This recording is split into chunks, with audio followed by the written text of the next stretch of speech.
আমি এই যুগের কথাই বলছি। নবী সাল্লাল্লাহু আলাইহি ওয়াসাল্লাম বলছেন, আমাদের নবী বলছেন, আমার উম্মতের একটা অংশ, সবাই না, আমার উম্মতের একটা অংশ অবশ্যই জেনাকে হালাল করে নেবে, অবশ্যই মদকে হালাল করে নেবে, মদ পান করবে কিন্তু মদের নাম অন্য দিবে, এবং তারা গান বাজনা বাদ্যযন্ত্র নর্তকীদেরকে হালাল মনে করে নিবে।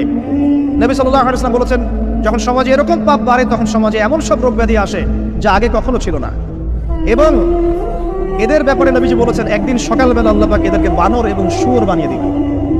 কিয়ামতের আগে এই ঘটনাও ঘটবে, বিকৃত হবে, ভূমিধস, ভূমিকম্প, ভূমিধস এবং আকৃতির বিকৃতি, এগুলো আযাব আসবে আল্লাহর পক্ষ থেকে।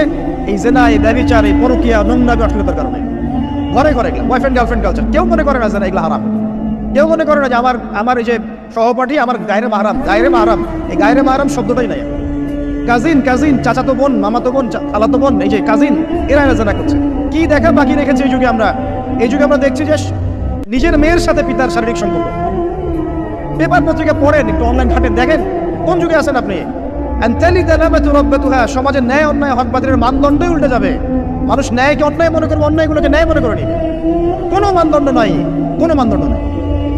আমাদের শহরের এই অবস্থা, শান্তিতে কিভাবে ঘুমাবেন আপনি?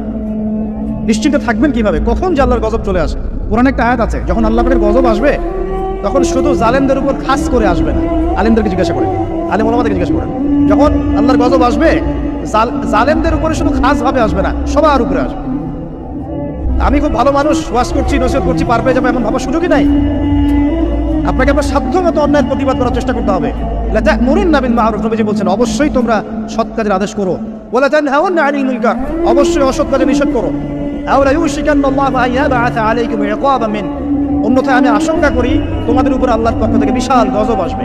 সুম্মা তাদউনাহু, এরপর তোমরা সবাই আল্লাহর কাছে দোয়া করবে, আল্লাহ গজব সরিয়ে দাও। লা ইউস্তাজাবু দুআকুম, তোমাদের দোয়া কবুল করা হবে না।